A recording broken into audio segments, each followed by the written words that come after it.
இப்படி செய்திருக்கு. 25 ஆண்டுகளுக்கு பிறகு அழிஞ்சிட்டு புலிகளில் நல்லூர் கந்த சுவாமி அப்படியே இதால திரும்பி நல்லூரில் 25 ஆண்டுகளுக்கு பிறகு நிகழப்போகும் முக்கிய மாற்றம் அதுதான் இந்த காணொளி. இது தொடர்பாக கலாநிதி ஆர் திருமுருகன் ஐயா என்ன கூறினார், அந்த முக்கியமான மாற்றம் என்ன, வாங்க பார்க்கலாம். இதோட யூடியூப் சேனலில் முதல் முறையாக பார்க்குறீங்கன்னு சொன்னால் மறக்காமல் சப்ஸ்கிரைப் பண்ணிவிட்டு இந்த காணொலியை பாருங்கள்.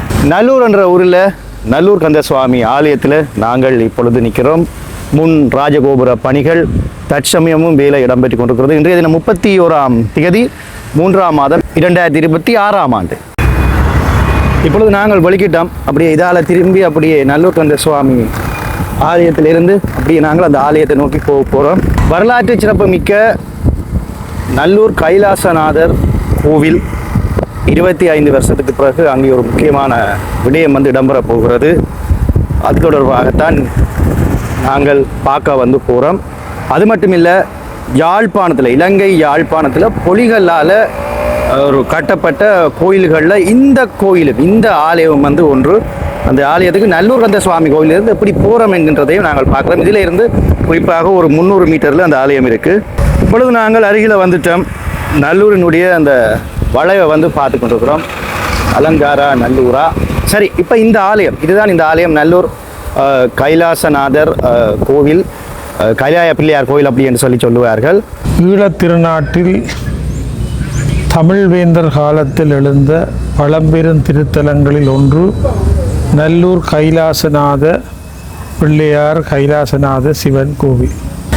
நல்லூர் கந்தசுவாமி தேவஸ்தானத்தினுடைய அலங்கார அந்த வளைவுக்கு அருகிலே மிக பழமையான ஆலயம் இந்த ஒரு ஆலயம். ஆலயத்துக்குள்ள யாழ்ப்பாணத்திலே விளைகின்ற அந்த பொலிகள், இப்பொழுது அந்த பொலிகள் வேலைப்பாடுகள் எல்லாம் அருகிவிட்டது. ஒரு சில ஆலயங்கள்லாம் பார்க்கலாம். ஆனால் இந்த ஆலயத்தில் பல வேலைப்பாடுகளோடு இந்த ஆலயம் அமைய பெற்றிருக்கிறது. இந்த ஆலயம் தொடர்பாக நாங்கள் பல விடயங்களோடு கதைத்து கொண்டு ஒவ்வொரு வேலைப்பாடுகளையும் நாங்கள் பார்க்க போகின்றோம். இந்த ஆலயம் நல்லூர் கந்த சுவாமி கோயிலை தமிழ்வேந்தர்கள் அமைத்த காலத்திலேயே இந்த ஆலயத்தையும் அமைத்ததாக வரலாறு கூறுகிறது.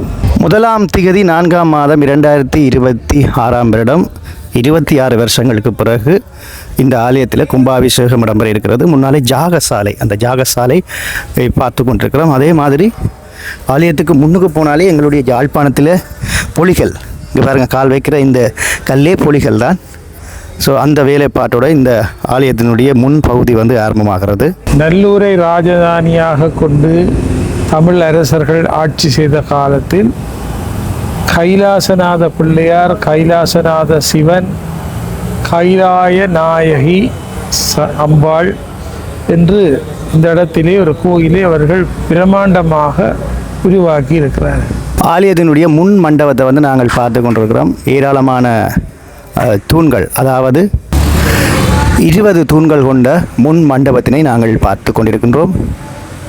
நல்லூர் கந்த சுவாமி கோயில், சட்டநாத சிவன் கோவில், வீரமாகாளியம்மன், வெயில் உகந்த பிள்ளையார், இவ்வளவு திருத்தலங்களும் தமிழ் வேந்தர்களால் சமகாலத்திலே ராஜதானியாக இருக்கின்ற போது இவை பேரெழுச்சி கொண்டு வளர்ந்ததாக கூறப்படுகிறது.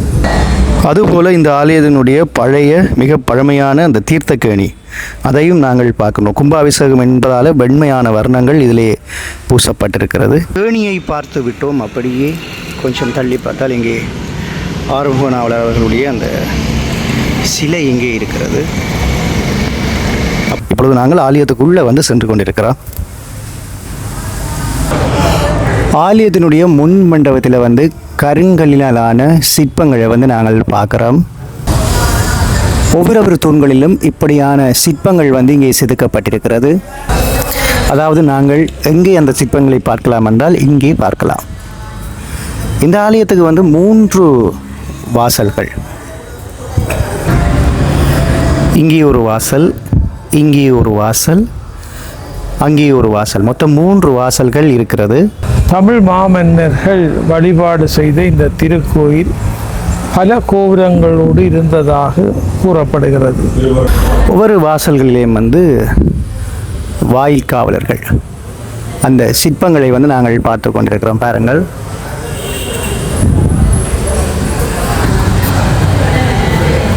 அடுத்ததாக இங்கே பாருங்கள்,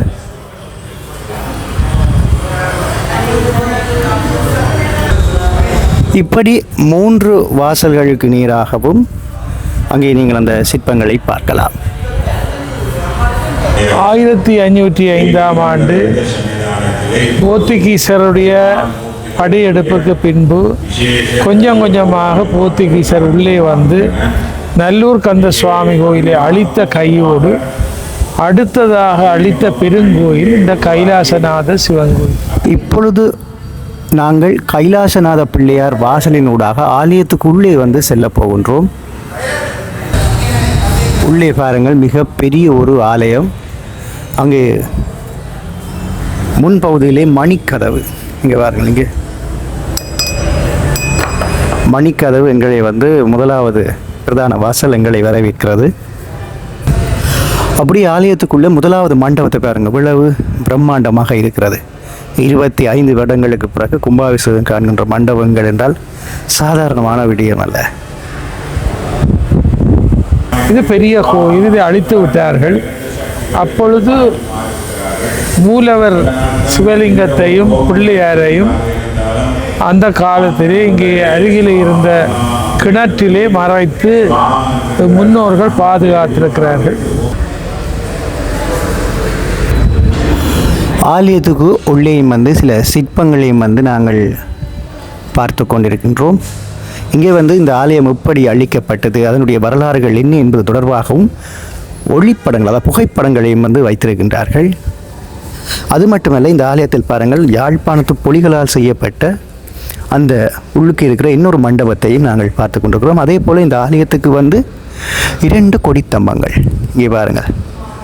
1ஆம் தேதி 4ஆம் மாதம் 2026ஆம் வருடம் இந்த ஆலயத்திலே கொடியேற, அதாவது இந்த பூஜைகள் இடம்பெற இருக்கிறது, கும்பாபிஷேக பூஜைகள், அதுக்காக தயார் நிலையிலே 2 கொடித்தம்பங்கள் ஆலயத்துக்கு முன்னாலே இருக்கிறது. அந்த காட்சியினை தான் நாங்கள் இப்பொழுது பார்த்து கொண்டிருக்கின்றோம்.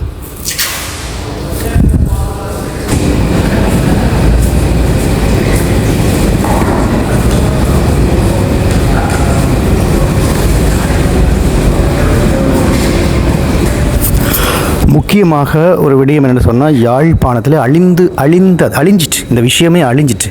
அந்த விஷயத்தை இந்த ஆலயத்தில் வந்து நீங்கள் பார்க்கலாம். அதுதான் வந்து இந்த புலிகள் வேலைப்பாடு. பாருங்கள், அங்கே விநாயகர் அங்கே வீட்டிருக்கின்றார். இது வந்து யாழ்ப்பாணத்தில் விளைகின்ற இந்த கல், அந்த கல்லை தான் நாங்கள் பார்த்து கொண்டிருக்கின்றோம். இது வந்து கருங்கலினாலே செய்யப்பட்டிருக்கிறது. என்னோட ஊடகம் கருங்கல். இது வந்து பொலிகள், யாழ்ப்பாணத்தில் செய்யப்பட்ட கல். இந்த கல்லில் வேலை செய்வது வந்து சாதாரண விடயம் அல்ல. இந்த கல்லில் வேலை செய்கின்ற பொழுது இந்த கல் வந்து உடைந்து விடும். அவ பார்த்து அவதானமாக வேலை செய்ய வேண்டும். ஆங்கிலேயர் ஆட்சியிலே பிற்காலத்தில் ஆலயங்களை மீள கட்டுகின்ற அனுமதி வழங்கப்பட்டு கொண்டிருந்த வேளையில் கீழமுற்று போய் கல்மேடாக இருந்த திருக்கோயிலை நல்லநகர் நாவலர் பெருமான் கைலாச பிள்ளையார் கோயில் திருப்பணியை ஆரம்பியுங்கள் என்று அறைகூவல் விடுத்திருக்கிறார்.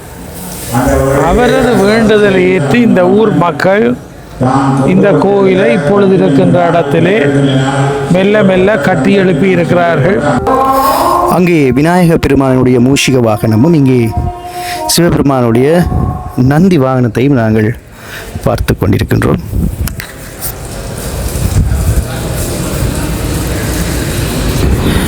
புதிய கொடித்தம்பம் பாருங்க, எப்படி இருக்குன்னு பாருங்க. இங்கே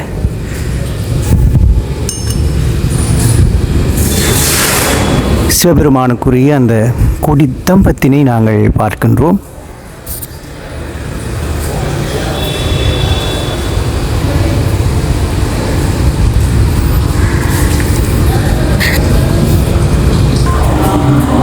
அதுபோல இங்கே விநாயக பெருமானுக்குரிய கொடித்தம்பத்தினை பார்க்கின்றோம். பாருங்கள்,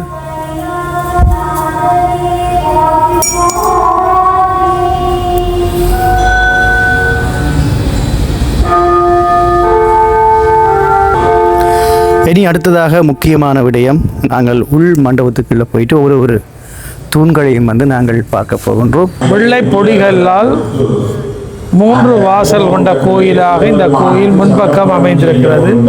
இப்போ நான் பல ஆலயங்களுக்கு போயிருக்கேன். இங்கே வந்து முன் மண்டபம் வந்து நிறைய தூண்களாலே வந்து அமைக்கப்பட்டது. முக்கியமாக இதைத்தான் நான் குறிப்பிட்டேன். யாழ்ப்பாணத்தினுடைய வேலைப்பாடுகள், பல வேலைப்பாடுகள் அழிவடைந்திருக்கிறது.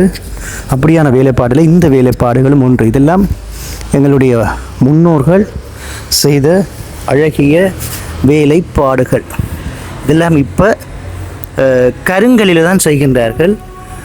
ஆரம்ப காலத்திலே யாழ்ப்பாணத்திலே விளைகின்ற கற்களாலே செய்யப்பட்டது. அதில் வந்து பாருங்கள், இப்படியான ஒரு செப்பிலே இப்படியான விடயத்தை கொண்டு வந்திருக்கின்றார்கள். வித்தியாசமாக இருக்கிறது. மொத்தம் 20 தூண்கள் வந்து இதே மாதிரி இருக்கிறது. இதே மாதிரி பெரிய தூண்கள். உயரம் வந்து அன்னளவாக ஒரு 12 அடிக்கு மேலே உயரம் வந்து இருக்கும். அதற்கு மேலே இருக்கும். மேல் பகுதியும் வந்து யாழ்ப்பாணத்திலே விளைந்த அந்த புலிகளினாலே செய்யப்பட்டிருக்கிறது. பாருங்கள், ஒவ்வொரு தூணிலும் அந்த தூண் போதிகையை பாருங்கள். அந்த போதிகை கூட யாழ்ப்பாணத்திலே விளைந்த அந்த கல்லாலே தான் செய்திருக்கின்றார்கள். ஸோ இவ்வளவும் ஒரு புகழ் பூத்த மிக பழமையான ஆலயம். அதிலே வந்து மணிகளை பாருங்கள். இங்கே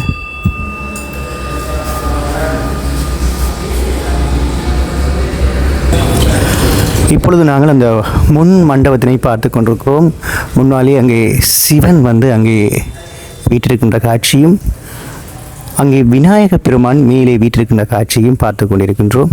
ஒரு சேர சிவபெருமானுக்கும் விநாயகருக்கும் அமைந்த இந்த ஆலயத்திலே எங்களுடைய முக்கியமான அந்த வேலைப்பாடுகளை பார்த்து கொண்டு இந்த ஆலயத்தை பார்த்து கொண்டிருக்கிறோம்.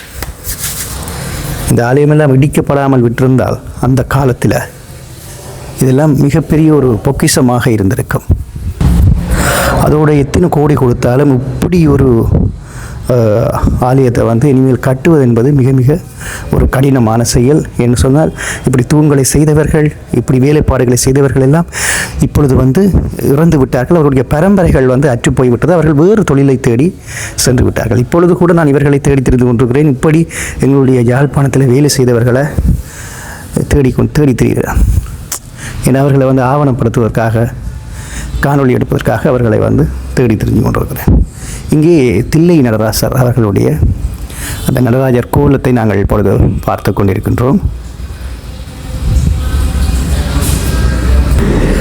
அடுத்ததாக இங்கே சிவபெருமான் இங்கே வீற்றிருக்கின்றார், சிவலிங்க வடிவத்திலே. ஸோ இங்கே கிளையும் வந்து லிங்க வடிவங்கள் இருக்கிறது. ஒவ்வொரு லிங்கங்களையும் நாங்கள் பார்க்கிறோம். எல்லாமே வந்து அற்புத லிங்கங்கள். இங்கே பாருங்கள்.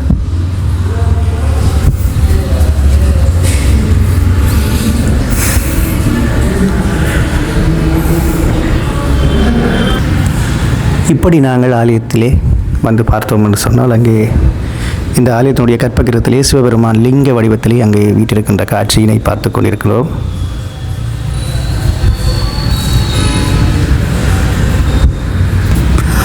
அடுத்ததாக விநாயக பெருமான் அங்கே கற்பகிரகத்திலே வீட்டிருக்கின்ற காட்சியினையும் நாங்கள் பார்த்து கொண்டிருக்கிறோம். சரி, இந்த ஆலயம் வந்து அழிந்த கதைகளோட இந்த ஆலயத்தை நாங்கள் பார்க்கிறோம். இதற்கு சான்றுகளாக இங்கே வந்து புகைப்படங்களை வந்து மக்களுக்கு வந்து காட்சிப்படுத்தியிருக்கிறார்கள். அந்த காட்சியினையும் நாங்கள் ஆலயத்தை சுற்றி பார்க்கின்ற பொழுது பார்க்கலாம். இந்த ஆலயத்திலே நாங்கள் அப்படி ஆலயத்தை சுற்றி பார்க்கின்ற பொழுது இடதுபுறத்திலே இந்த ஆலயம் அழிக்கப்பட்ட ஒரு வரலாறுகளும் இங்கே காட்சிப்படுத்தப்பட்டிருக்கிறது. இது முதலாவது வரலாறு. இந்த ஆலயம் எப்படி அழிக்கப்பட்டது? ஆரம்ப காலத்திலே தமிழ் வேந்தர் காலத்தில் பெருங்கோவிலாக விளங்கிய கைலாசநாதர் சிவன் கோவிலை போர்த்துகீசர் அழிக்கின்ற காட்சி தான் இது. மிகப்பெரிய ராஜகோபுரத்தை பாருங்கள். இது ஒரு மாதிரி படம் தான், ஆனால் இப்படி இருந்திருக்கலாம். பாருங்கள், போர்த்துகீசருடைய அந்த தளபதிகள், வீரர்கள் கோவிலை அழிக்கின்ற காட்சி. இலங்கையிலே பல ஆலயங்கள் இவ்வாறு யுத்தத்தாலே அழிக்கப்பட்டிருக்கிறது. அது போர்த்துகீசாக இருந்தாலும் சரி, இலங்கையில் நடந்த யுத்தங்கள், இலங்கை இராணுவமாக இருந்தாலும் சரி, பல ஆலயங்கள் அழிக்கப்பட்டிருக்கிறது. அவ்வாறே அடுத்ததாக வந்து இங்கே பாருங்கள், தமிழ் வேந்தர் காலத்தில் பெருங்கோவிலாக விளங்கிய கைலாசநாத சிவன் கோவில் போர்த்துகீஸ்கள் அழிக்கப்பட்டதன் பின்பு அந்த ஆலயம் இப்படி தான் இருந்திருக்கும். என்ன யோசிச்சு பாருங்க, விக்கிரகங்கள் தூண்கள் எல்லாமே வந்து அழிக்கப்பட்டிருக்கிறது. அப்படியே நாங்கள் அடுத்ததாக பார்த்தோம் என்று சொன்னால், தமிழ் வேந்தர் காலத்தில் பெருங்கோவிலாக விளங்கிய கைலாசநாதர் சிவன் கோவிலை போர்த்துகீசர் அழிக்கும் காட்சி. இது 3 காட்சிகள் மொத்தம் இதில் இருக்கிறது. அந்த 3 காட்சிகளையும் பார்க்கும் பொழுது மனது வலிக்கிறது, கனக்கிறது. இப்படி ஒரு பழம்பெரும் ஆலயம், அந்த நீங்கள் ஆலயத்தினுடைய உள்ளே இருக்கிற அந்த பிரம்மாண்டமான அந்த தூண்களை பார்த்தாலே தெரியும் இந்த ஆலயம் எப்படி கட்டப்பட்டிருக்கும் ஆரம்ப காலத்தில் என்பது. அதுக்கு பிறகு கூட அவர்கள் இப்படி ஒரு வேலைப்பாடுகளை இங்கே செய்திருக்கின்றார்கள். எனவே பல போர்களாலே இந்த ஆலயம் அளிக்கப்பட்டு எஞ்சிய பகுதிகள்லாம் இப்பொழுது நீங்கள் பார்த்து கொண்டிருக்கிறீர்கள்.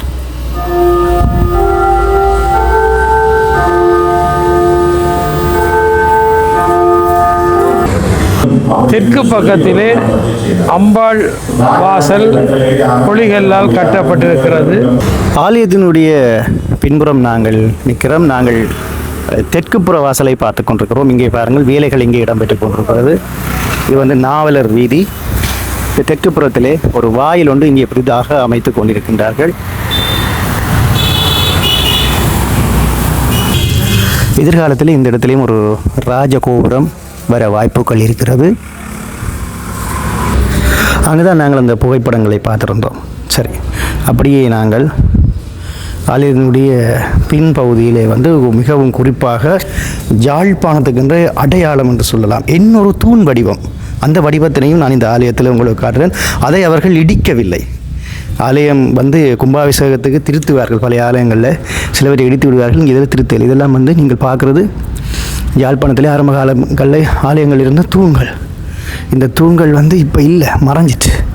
ஸோ அந்த தூண்களை தான் பார்க்குறீங்க. கிட்டத்தட்ட ஒரு 25 அடிக்கு மேலே வரும் இந்த தூண். பாருங்கள், இவ்வளோ பிரம்மாண்டமான தூண் பாருங்க. கிட்டத்தட்ட ஒரு 5 தூண்களுக்கு மேலே இருக்கிறது. ஸோ இதெல்லாம் வந்து அழிஞ்சிட்டு. அது மட்டுமன்றி இங்கே 2 தினம் கொடியேறி திருவிழா நடைபெறும். பிள்ளையாருடைய ஆலயம், சிவனுடைய ஆலயம். இது மட்டுமன்றி இந்த ஆலயத்திலே புராண படிப்பு, பழைய பாரம்பரியங்கள் எல்லாம் இருந்தது. கடந்த 25 ஆண்டுகளாக கும்பாபிஷேகம் நடைபெறவில்லை. 10 ஆண்டுகளுக்கு மேல் திருவிழா நடைபெறவில்லை. இந்த சூழ்நிலையிலே தான் பொதுமக்கள் திரண்டு அடியார்கள் ஒன்று சேர்ந்து என்னிடம் இந்த பொறுப்பை தற்காலிகமாக இந்த கும்பாபிஷேகத்தை நிறைவேற்றும் வரை யான் இந்த பொறுப்பை ஏற்று இப்பொழுது அடியவர்களுடைய உதவியோடு இந்த கும்பாபிஷேக பணி நடைபெறுகிறது. கும்பாபிஷேகம் நிறைவேற்றதும் என்னுடைய அடிப்படை கடமை இங்கே நிறைவேற்றிவிடும். நான் பொதுமக்கள் அன்பர்கள் கேட்ட வேண்டுகோளுக்கு அமைய கடந்த 22 நாட்களில் இந்த கும்பாபிஷேக ஏற்பாடுகள் யாவற்றையும் நிறைவாக செய்து கும்பாபிஷேகம் காணுகின்ற பாக்கியம் பெற்றிருக்கிறோம். நன்றி, வணக்கம். விநாயகர் பெருமான் இங்கே வீற்றிருக்கின்றார். ஆலயத்தினுடைய பின்புறம் இங்கே தான் வந்து அந்த மிக பிரம்மாண்டமான அந்த தூண்களை பார்த்தோம். மேலே வந்து ஓடுகள்லாம் வந்து வேயப்பட்டிருக்கிறது. இப்போ இந்த வேலைப்பாடுகளும் வந்து அழிவடைந்து கொண்டு வருகிறது. காரணம், ஆலயத்தை மூடி கான்கிரீட் போட்டு கொண்டிருக்கிறார்கள். வேறு வேறு வேலைகளும் இடம்பெறுகிறது. அப்போ இந்த ஓட்டு வேலைப்பாடுகளும் அழிகிறது. அதாவது இந்த முக்கோணம் மாதிரி இந்த அமைப்பு இருக்கு இல்லையா, இது கூட இப்பொழுது பல இடங்களில் அழிவடைந்து வருகிறது. ஸோ அதை கூட நான் இதில் வந்து உங்களுக்கு காண்பிக்கிறேன். சரி, இப்போ நீங்கள் கிட்டத்தட்ட பல இடங்களுக்கு பிறகு போகிறீங்கன்னு சொன்னால் இப்படி தான் ஆலயத்தினுடைய அந்த பல ஆலயங்களில் பின் தூண்கள் அமைக்கப்பட்டிருந்தது. சரியா, அதே போல் இங்கே ஆலயத்தினுடைய பழமையான சுவாமி வாகனங்கள் இருக்கிறது. இப்போ நாங்கள் 2 சுவாமிகளுடைய கற்ப கிரகத்தில் வந்து நிற்கிறோம். அதாவது இங்கே வந்து விநாயக பெருமானினுடைய கற்ப கிரகத்தை பார்த்து கொண்டிருக்கிறோம். அதுபோல் இங்கே சிவபெருமானினுடைய கற்ப கிரகத்தை பார்க்கிறோம். முதலாவது விநாயக பெருமான் ஆலயம். மக்களே, மிக பெருமை கொள்ள வேண்டிய விஷயம், இலங்கை யாழ்ப்பாணத்தில் பொலிகள் தூண் வேலைப்பாடு பார்த்துருப்பீங்க. அதோடு அந்த தூண்களினுடைய சில அலங்காரங்கள் பார்த்துருப்பீங்க. ஆனால் பொலிகள் சிற்பம் இங்கே இருக்குது. யாழ்ப்பாணத்தில் செய்யப்பட்ட அந்த பொலிகளில் சிற்பம் செய்கிறது கடினம். இப்போ நான் கணக்கை கதைக்கிறேன்னு சொல்லி யோசிக்காங்க. இதெல்லாம் எதிர்கால சந்ததிக்கு வந்து நாங்கள் காண்பிக்கணும். இங்கே புலிகளில் செய்யப்பட்ட சிற்பம். பார்த்தீங்களா, விநாயகர் மூஷிக வாகனத்திலே அமர்ந்திருக்கிற காட்சி. ஏன்னா இந்த சிற்பமெல்லாம் நான் படிக்கின்ற பொழுது யாழ்ப்பாணத்து பொலிகள் சிற்பம் என்று சொல்லி ஒரு வேலைப்பாடு செய்யணும்னு எனக்கு சரியான விருப்பம். இந்த ஆலயத்தில் நான் முதல் அந்த சிற்பத்தை வந்து பார்க்குறேன். ஸோ பொலிகளில் சிற்பத்தை பாருங்கள். வாவ்,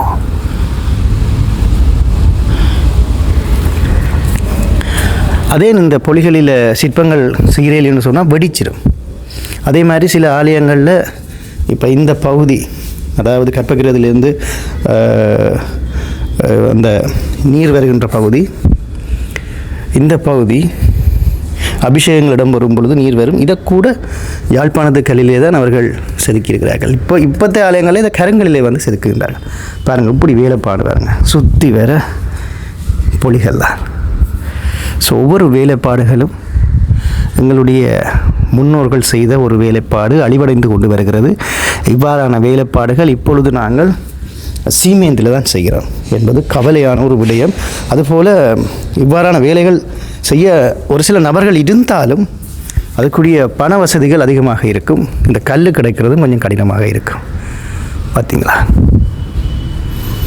இந்த காணொலியில் வந்து பல பிரயோசனமான விடயங்களை நாங்கள் பார்த்து கொண்டிருக்கிறோம். ஆலயத்தினுடைய மேற்கு வீதி உட்புற பக்கம் அங்கே முருகப்பெருமான் வீட்டிருக்கின்ற அந்த காட்சி. இன்றைக்கு வந்து எண்ணெய் காப்பு நடக்குது. பக்தர்கள் வந்து எண்ணெய் காப்பு செலுத்தி கொண்டிருக்கணும். ஸோ இதில் வந்து முருகப்பெருமான் இங்கே வீட்டிருக்கின்றார். அதுபோல் இங்கே பாருங்கள், கும்பாபிஷேகம்ன்றதால பூஜைகள் வந்து இடம்பெற போகுது. இங்கே பாருங்கள், ஒரு அம்மா எண்ணெய் காப்பு செலுத்தி கொண்டிருக்கிறா.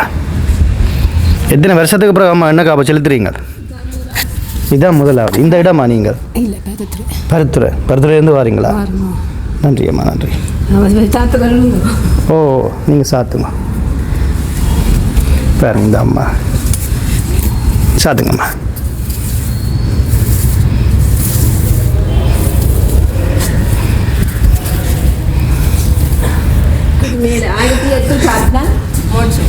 அதாவது இந்த அம்மா வந்து 108 ஆலயங்களுக்கு என்ன சாத்தியிருக்கிறாங்க. இது எத்தனையாவது ஆலயம்? சாத்திட்டீங்க. இன்னும் 1008 சாத்தினா இன்னும் நடக்கும் என்றால் சிவன் பெருமானின் பாதத்துக்கு சேரலாம். இந்தபடியாக நான் முதல் முறையாக கேள்விப்படுறேன். அதான் பூல் வாங்க தேவலோகத்துக்கும் போகலாம். நன்றி. இது முதல் விஷயமா முதல் முறையாக நான் கேள்விப்படுறேன். ஸோ இப்படியான பழம்பெரும் ஆலயத்தில் பார்த்தால் புண்ணியமும் கிடைக்கும். புண்ணியமும் சேரும். சண்டேஸ்வரர் இருக்கு.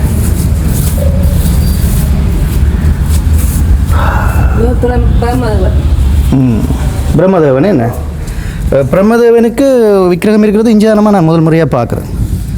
எல்லா ஆலயங்களையும் தீர்த்தத்துக்கு ஹோமம் வைக்கும் மேலதான் பிரம்மதேவர் இருப்பார். அப்படியா? எப்பவும் அதே மாதிரி சண்டேஸ்வரரும் தீர்த்தம் பால் ஊத்துன்றக்கு வலதுபுறத்தில் இருக்கு. நன்றி அம்மா. இஞ்சால இப்படி கடந்து இஞ்சால போகக்கூடாது. அதால வந்து இப்படி அதாலே போகணும். இந்த பக்கத்தால் பெறக்கூடாது. இந்த ஆலயத்தினுடைய வடக்கு பகுதியை வந்து நாங்கள் பார்த்து கொண்டிருக்கிறோம். வெளியில் இதுதான் ஆலயத்தினுடைய அந்த நந்தவனம் வந்து இருக்குது. இதில் வந்து தென்னங்கன்றுகள், பூங்கன்றுகள் எல்லாம் இதில் இருக்கிறது. இப்போ வந்து ஆலயத்தினுடைய அந்த கிணறு, ஆலயத்துக்குள்ளே அமைந்திருக்கின்ற அந்த கிணறு வந்து சதுர வடிவிலே அமைந்திருக்கிறது. அதுக்கு ஒரு பேர் இருக்கிறது, எனக்கு அது மறந்துட்டுது. ஞாபகமாக இருந்தால் கீழே வந்து கருத்துக்களை தெரிவிங்க. ஸோ இப்போ அந்த கிணறை பார்த்தீங்கன்னு சொன்னால் ஒரு சிறிய ஒரு கிணறு. உங்களை காட்டுறேன் பாருங்கள், ஒரு சின்ன கிணறு.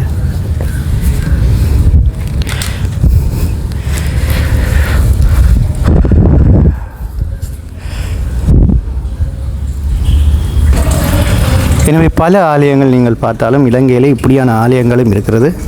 நல்லூர் கந்த சுவாமி தேவஸ்தானத்துக்கு வந்தீங்கன்னு சொன்னால் இந்த ஆலயத்துக்கு எப்படி வாரன்னு சொல்லி காமிச்சிருக்கேன். நிச்சயம் வந்தவர்கள் வணங்கி விட்டு போங்க. இங்கே சிவபெருமானும் விநாயகர் பெருமானும் இந்த மிகப்பெரிய பழமையான ஆலயத்திலே இருக்கின்றார்கள்.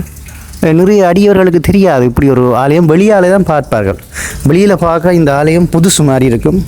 ஆனால் உள்ளுக்குள்ளே மிக பழமையான பல விடயங்கள் இருக்கிறது. எனவே இந்த காணொலியை பகிருங்க, நிறைய சிறுவர்களுக்கு காண்பீங்க. எங்களுடைய ஆலயம் இப்படி இருந்தது, இப்படி அழிக்கப்பட்டது, இப்படி பல விடயங்கள் சிறுவர்களுக்கும் நீங்கள் பகிர்ந்து கொள்ளுங்கள். அதோடு வந்து நாங்கள் வசந்த மண்டபத்தையும் பார்த்து கொண்டிருக்கிறோம். ஸோ எனவே வந்து ஆலயத்துக்கு வாங்க. இப்படி பல ஆலய காணொளிகள் என்னுடைய யூடியூப் தளத்தில் வரும். அதே மாதிரி உங்களுடைய ஊர்களையும் இப்படியான விடயங்கள் இருந்தால், வேறு விஷயங்கள் இருந்தால், என்னுடைய யூடியூப் தளத்துக்கு மேலே என்னுடைய தொலைபேசி இலக்கம் இருக்கிறது, அழைப்பினை நீங்கள் ஏற்படுத்தலாம். அதே மாதிரி என்னுடைய டிக்டாக்கு, அதே மாதிரி என்னுடைய இன்ஸ்டாகிராம் பேஜ், ஃபேஸ்புக் பேஜ் எல்லாத்துலேயும் என்னுடைய தொலைபேசி இலக்கம் இருக்கிறது. நீங்கள் அழைப்பினை ஏற்படுத்துங்க அப்படின்னு சொன்னால் நேரடியாக நான் வந்து இப்படியான விஷயங்களை வெளியுலகுக்கு கொண்டு போவேன். நன்றி மக்களே. அடுத்த காணொலியில் உங்களை நான் சந்திக்கும் வரை என்றும் உங்கள் அன்பான விருது. நன்றி உறவுகளே. அந்த கிணறுக்கு பேர் திருமஞ்சன தீர்த்த கிணறு.